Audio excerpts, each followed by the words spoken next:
What's up, everybody? Welcome back to my channel. My name is Kevin. I'm in Mississippi Zone 8, and today I'm doing a little bit of a tomato patch walkthrough. Okay, y'all. So this is my tomato patch right here. I just want to do a quick walkthrough and just kind of talk about the tomato varieties that I use and why, and also talk about some issues that I have when with the tomatoes during the season. Let's see. Anyway, I'll start over here.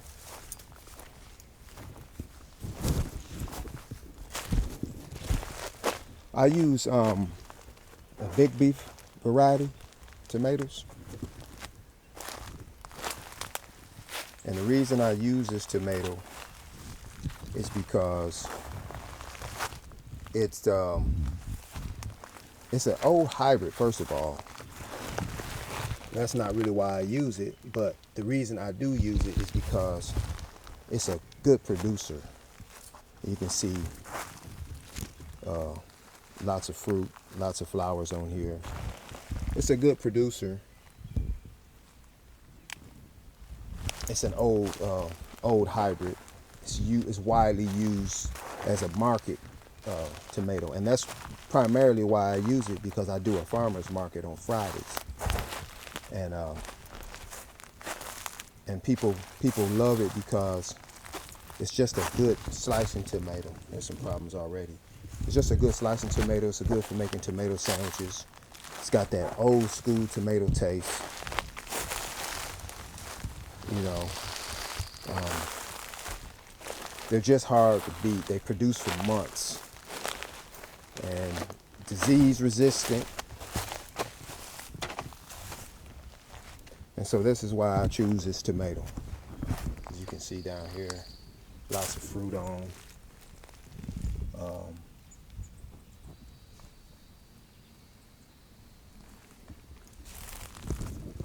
Lots of flowers.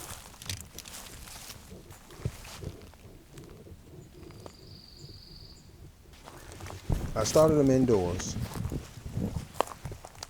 at the end of January, and I transplanted them into my high tunnel. By the way, I'm inside my high tunnel. I took the top off today because we're expecting some rain. We're expecting some rain tonight, and I want it to rain in here on them, so I took the top off today. I need to make some repairs to the top and to the doors and to everything else, so I got to do some maintenance work on it. So I just went on and took that top off, let some of the heat escape, maybe relieve some of the stress on the plants. Hopefully I can keep them longer. I'm in Mississippi. I'm in central Mississippi, so our growing season is pretty long down here. But anybody who's from down here or who comes here to visit or whatever knows how hot it can get, and it causes a lot of stress on the plants, stuff like that. So I took that top off to sort of let that heat escape through the top of the high tunnel. But so when I started these plants in here, I did a pre-plant fertilizer, and what I used was bone meal, compost. I brought in some compost, bone meal, and then I worked the soil. I worked the bone meal into the soil, and then I planted the seedlings. And then after I planted the seedlings, I dusted them on top with a little bit of bone meal, just to get them started or whatever. And then I came back later when the first fruit set, and I put more bone meal on. And I'll repeat that cycle throughout the growing season.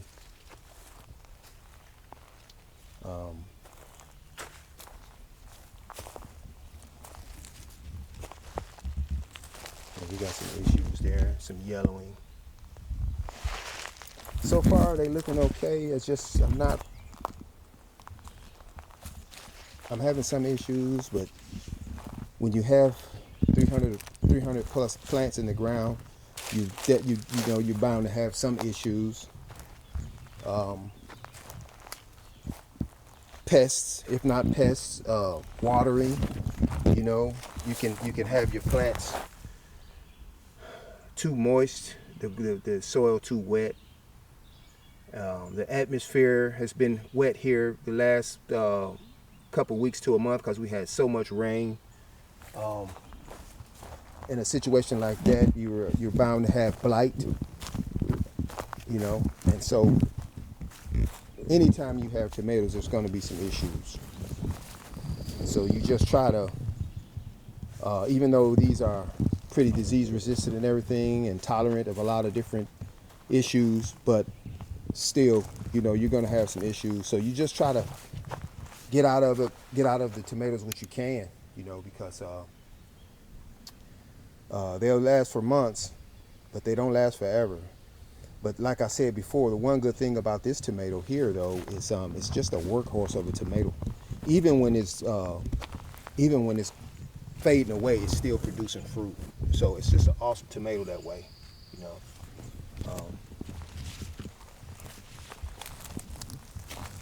Yeah.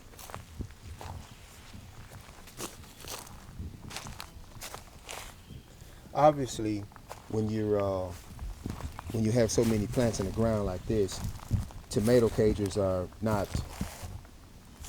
You just can't. It's impractical. You can't use them. So the way I tie mine up is with these strings right here. I don't know if this is visible on camera, but I have a T-post here. Right, there's a T-post here, and then you come down the string. Along here, you can see a string, and then there's another T-post here. So between the two T-posts, I just take a string and just tie a loop. And I just take it from one T-post to the next. Right. And I start this while the plant is young and small, and I just do a series of those loops from the ground, from the base of the plant up to the top. And it works well. The plants aren't falling over, as you can see in here. The plants aren't falling from side to side. Now I got to come in and tighten some of them up, but for the most part, they're staying in place. And so these are, I think these are 5-foot posts or something like this. As you can see, all around I got those 5-foot posts. And so what I'm gonna do is, I'm gonna just, over here is a good example. Let me go over here. These right here, they're as tall as they can get. And they've gotten as tall as they can get in here. I can't put another string up any higher. I'm all the way at I'm maxed out. I'm all the way at the top of the T-post. So what I'll do is I'll let the plant grow another maybe foot.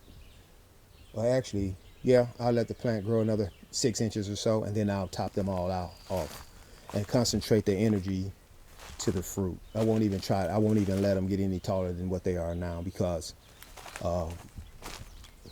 they'll just grow too tall, and then you'll have an issue with them leaning over and falling down and all of that stuff. So I'll cut this one off here. I'll leave this one. I won't let this one get any taller, and then just concentrate the energy to the fruit that's setting on. Pretty soon I'll be harvesting the bottom fruit off anyway for the market. So hopefully that'll work out. Here's a better example. Like I got fruit down here, a lot of fruit down here, smaller fruit at the top, even smaller still, and I'm almost at the top of the T-post. So once I come up past this T-post about 6-8 inches, I'll top that plant off and won't let it grow any taller. But y'all, yeah, this has been kind of just a little walkthrough of my tomatoes. Just wanted to explain what I'm doing and all of this stuff like this. If you got any questions, leave it in the comment section below, and I'm glad to answer any questions you might have.